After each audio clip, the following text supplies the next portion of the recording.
Muito bem, vamos continuar então do ponto onde havíamos parado, no vídeo 04. Vamos começar então, pegando aqui, onde nós tínhamos parado, tínhamos feito o cenário, um protótipo do cenário, lembrando, e um protótipo do nosso tanque. Então agora nós vamos começar a investigar a movimentação do tanque. Para isso nós criamos o Tank Script, vamos dar dois cliques nesse script, ele vai abrir o mono, e lá a gente conseguirá então editar este script. A primeira coisa que a gente tem que ter enquanto abre aqui é a diferença então entre as variáveis public e private e a função start e a função update. As primeiras duas coisas que eu vou mostrar para vocês são essas duas aqui. Então vamos abrir a mono. Está demorando um pouquinho, enfim, já abriu, certo? Esse é o padrão, qualquer script novo que a gente for criar, ele vai abrir assim. Vou ver se eu consigo dar um pouquinho mais de zoom aqui, Ctrl+, para a gente conseguir enxergar mais pertinho. Ok. Então notem que aqui eu tenho o nome do script. Essas primeiras linhas vocês não precisam alterar, isso é padrão, aí a gente sempre vai criar o script assim, com o nome do script aqui. Lembrando daquele detalhe importante que eu já falei, o nome do script precisa ser exatamente o nome que está aqui. Se não for o mesmo nome, vai dar problema na hora de aplicar o script para algum GameObject, certo? Bom, qual que é a diferença da função start, que já vem pronta aqui? Eu tenho dois lugares onde eu coloco código, né? Aliás, posso colocar código em qualquer lugar, mas eu tenho duas funções que já vêm prontas aqui, que é a função start e a função update.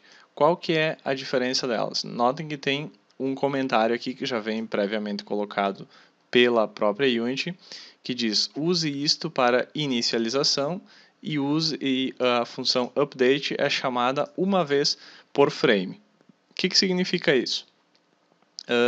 Quando esse arquivo, quando esse objeto, quando esse script for chamado pela primeira vez no jogo, seja quando o jogo inicia ou quando um objeto for criado com esse script ou algo do gênero, ele vai executar o que tem nessa função start apenas uma vez, quando ele é criado.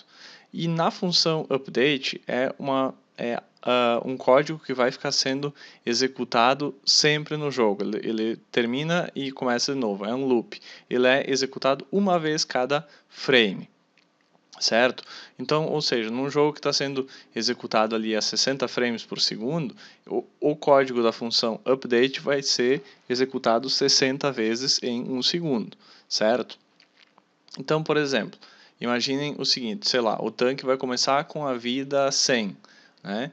Então, a gente coloca que ele começa, a variável vida vai receber 100 aqui na função start. E na função update ele vai checar se ele, por exemplo, tomou um tiro, se ele tomou dano, essa variável vida, ou life, vai ser decrescida, né?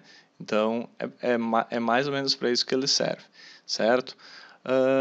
Outra coisa que eu falei lá, variável pública e variável private. Qual que é a diferença? Nós vamos declarar aqui em cima, tá? Tem que declarar sempre antes do início das funções, a gente tem que declarar as variáveis. Vamos declarar então a primeira coisa, como nós vamos fazer a movimentação do tanque. A primeira variável que nós vamos criar é uma variável chamada speed, ou tank speed. E essa variável vai ser do tipo public, depois eu já explico por que public. Ela é do tipo float, que em C# significa números decimais, ou seja, ela pode valer um número com vírgula, né? Se for do tipo int, é um número inteiro, ou seja, 0, 1, 2, 3, 4, 5, né? Ela tem que ser números inteiros. Negativos também, pode ser -1, -2, -3 e assim vai, né? Mas ela vai ser um float, porque ela pode ser, sei lá, posso querer dar uma velocidade 5.5, 5.55, né? Então eu vou usar do tipo float. E aí essa variável eu vou dar o nome de tank speed, tá? Aqui a gente pode até fazer um comentário. A gente pode colocar aqui variáveis que armazenam a velocidade do tanque. Sempre que eu coloco duas barras aqui, eu consigo colocar como comentário. Então, esse código aqui, o compilador vai simplesmente ignorar na hora de compilar esse código, porque aqui eu estou só comentando, né? Por que duas? Porque eu tenho a velocidade, eu tenho a velocidade que o tanque vai para frente e para trás, e eu tenho a velocidade que o tanque vai girar, né? Então, aqui eu vou botar uma variável diferente, vou botar private, só por exemplo, porque na verdade nós vamos ter que declarar ela como public também. Então, eu vou botar private float tank turn speed. E aí, atentem para esse detalhe, que uma variável eu sempre procuro, não é obrigatório, posso começar ela com letra maiúscula se eu quiser, posso, mas uma variável sempre é uma boa prática e vocês vão encontrar isso em todos os exemplos que vocês pegarem da Unity, vocês vão achar assim, porque é uma boa prática de programação. A gente coloca variável com a primeira letra minúscula e deixa a primeira letra maiúscula para função. Daí eu depois, olhando o código, eu sempre vou saber o que é variável e o que é função, porque variável sempre vai começar com a letra minúscula, tá? E depois as palavras entre elas, lógico, não posso usar espaço, né? Isso dá problema na hora de compilar o código, porque ele interpreta como se fosse um outro comando, né? Então tem que estar junto. Então é tank speed, tank turn com o T maiúsculo e o speed o S maiúsculo também. Tá? Então eu tenho sempre que salvar o código para poder testar ele lá na Unity. Notem esse asteriscozinho aqui, ó, ele está me dizendo que esse código não está salvo. Então eu vou aqui em File, Save, que é Ctrl S, né? Eu só aperto Ctrl S, vou apertar Ctrl S agora. Esse asterisco some dizendo então que esse código foi salvado. Então, como ele foi salvo, daí a Unity vai reconhecer ele agora, né? Então vamos lá no tanque, eu já tinha colocado o script nele, se não me falha a memória. Tá aqui ele, né? Tank turn speed. E a gente pode ver que uma variável apareceu aqui, ó, tank speed, né? Que eu já tenho até a Unity já coloca essas setas em cima onde eu posso clicar e eu posso variar então esse valor que vai atribuir àquela variável tank speed, né? Então, qual que é a diferença de eu colocar como public e colocar como private?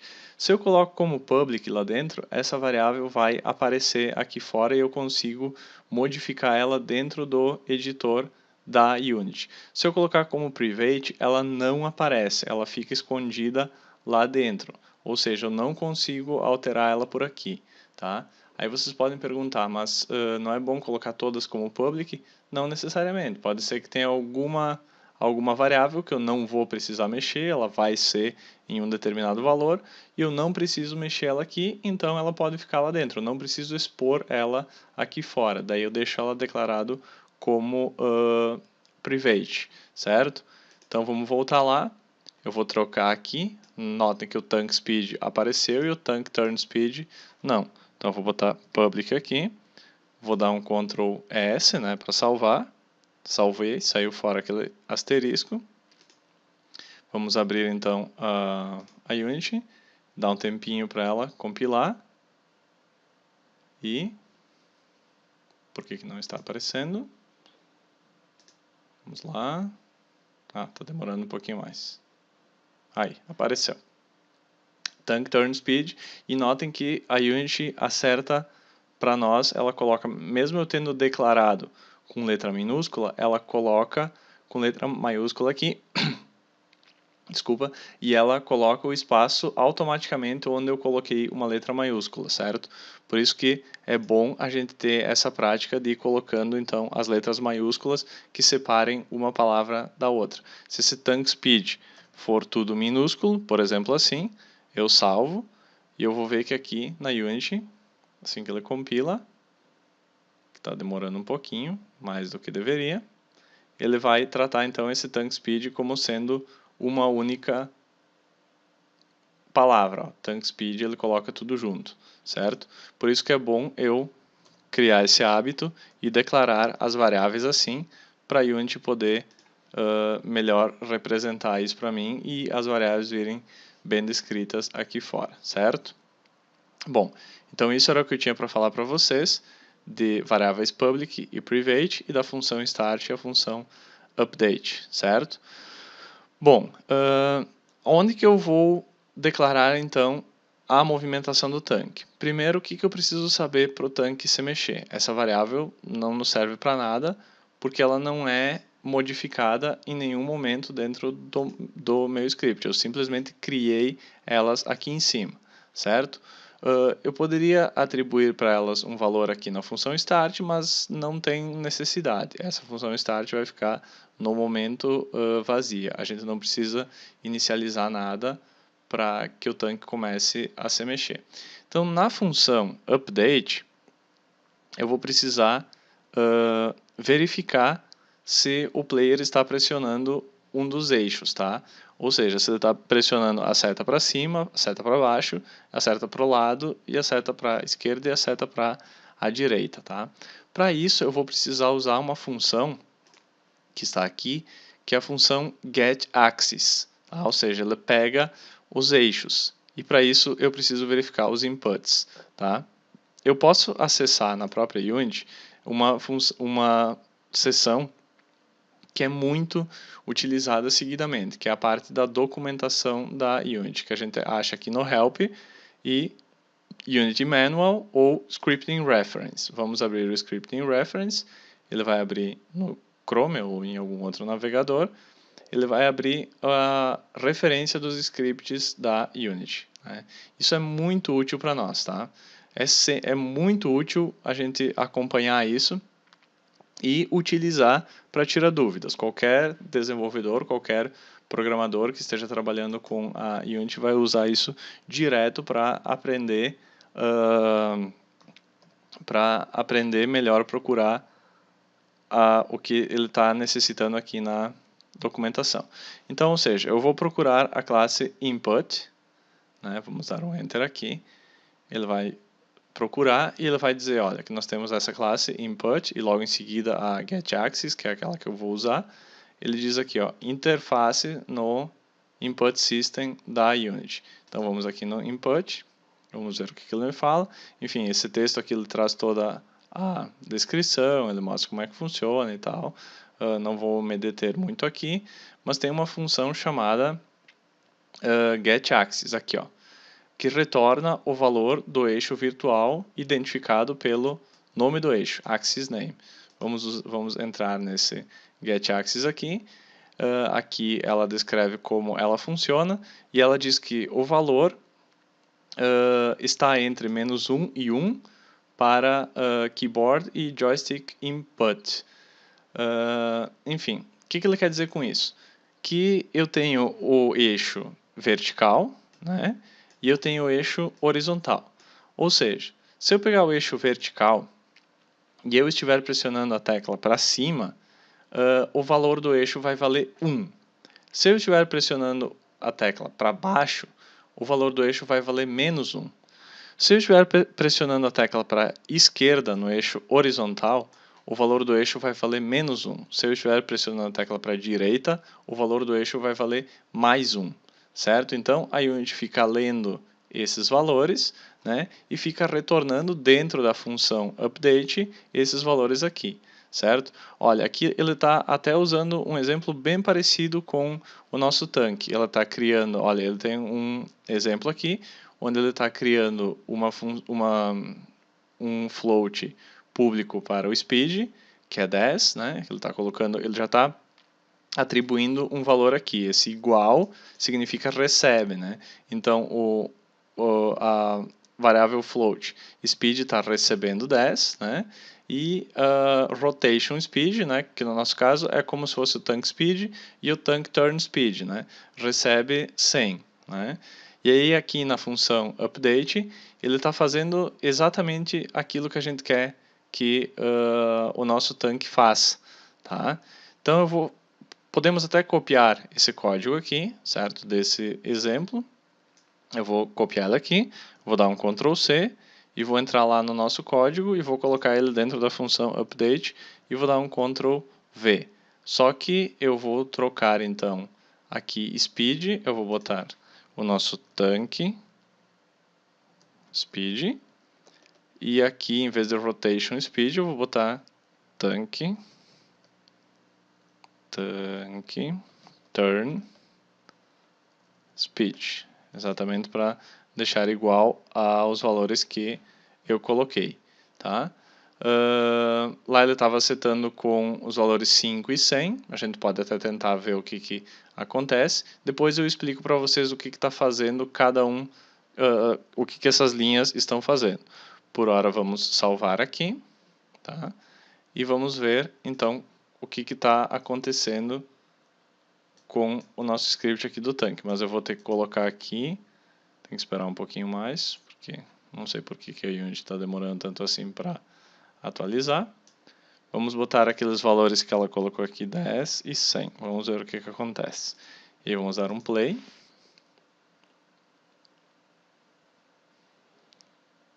E vamos testar, ver se isso está funcionando. Então, estou pressionando para cima. Estou pressionando para cima no teclado, para baixo, para cima, para baixo, para a direita e para a esquerda, né? Nota-se que meu tanque está funcionando. Talvez os valores estão muito altos, ele está se movimentando muito rápido, mas isso é questão da gente ajustar. Lógico, ele não tem colisão com as paredes ainda, a gente não colocou colisores nele, né? A gente ainda não ajustou isso, então o tanque ainda está como se fosse um fantasma. Sumiu, agora não sei nem mais para onde ele foi. Tá? Eu vou trancar aqui. A princípio está funcionando e eu vou explicar para vocês então como esse código está funcionando no próximo vídeo. Senão esse aqui está ficando muito comprido e a gente continua no próximo vídeo.